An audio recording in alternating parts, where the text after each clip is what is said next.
to have courage. When you read Joshua Joshua chapter 1 verse 6, it says, "Be strong and of good courage." That's the part I always want you guys to see. To be strong and of good courage. Now, the difference between to have courage, and to be strong, because you can be strong, but you can be a coward. You know, you can be strong and you can be a coward, and God cannot build the kingdom with sand. God cannot build the kingdom with straws, but He has to build His kingdom with 7 pillars. With pillars. Isn't that what the song says? I want to become a pillar in the house of the Lord. Right? So, when Jesus is coming, His whole life, it's to show us, especially at the end, and we're going to really focus on the death, to really go against your nature, to go against you, your character, who you are. That takes so much courage. Because not only do you have your flesh that's saying no, you have the influence of the world saying no, and your environment saying no.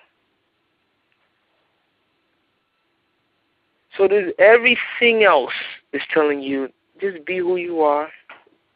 No one's going to live your life. Make yourself happy. Or sometimes we just don't have the courage to suffer. You know, sometimes when we really think about, suffering, and I'm not talking about the suffering, guys, jodia, I'm saying, on machine, I'm talking about suffering, where your flesh is really suffering because you're not feeding it. I was telling one of my brothers yesterday, I said that, the greatest mountains in this world are the ones that the natural eyes cannot see. The biggest mountains in this world, man can't see. The biggest mountain in this world, man cannot remove. The only thing that can remove them is faith. Because your eyes can't see them. Now, imagine that you love something. The day you stand against it, right? You make the declaration to stand against it. Right? It's a lot. But to begin to take action against that takes courage. A lot of courage. So I just want to push everyone. As we study Jesus, you study His life. And look at His wisdom, and look at the courage He had. Ever since He was 12 years old, to always stand for righteousness. That's what I want you to see. And something else too. Most of the time, when you're standing for righteousness, you're mostly standing by yourself.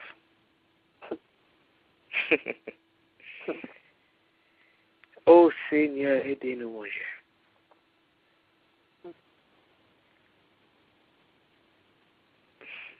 That's why I never want anyone to ever get discouraged. They're feeling bien, or they're doing something, you'll say, you're pour contre you.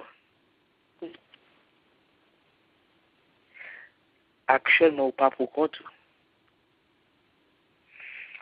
There was a servant, I believe was it Elijah, that was going into fighting.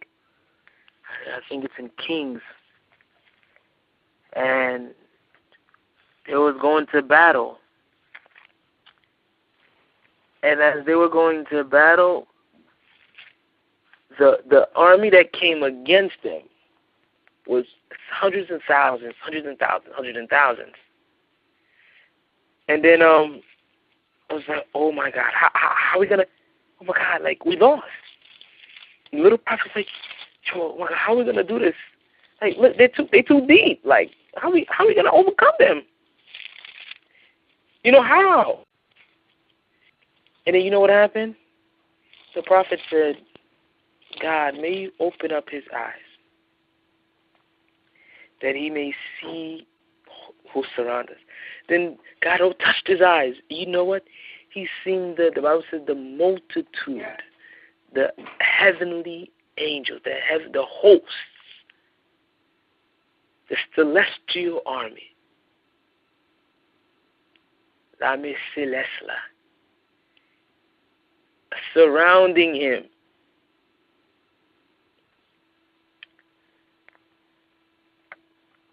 I used to at one point, like when I go to, and I still haven't overcome it, but like when I go to church and then I get there early, then I'm like, you know, to fix everything up. The verse that I was just talking about is 2 Kings chapter 6, verse 8 to 18. And then the verse that I was just talking about is verse 16 and 17.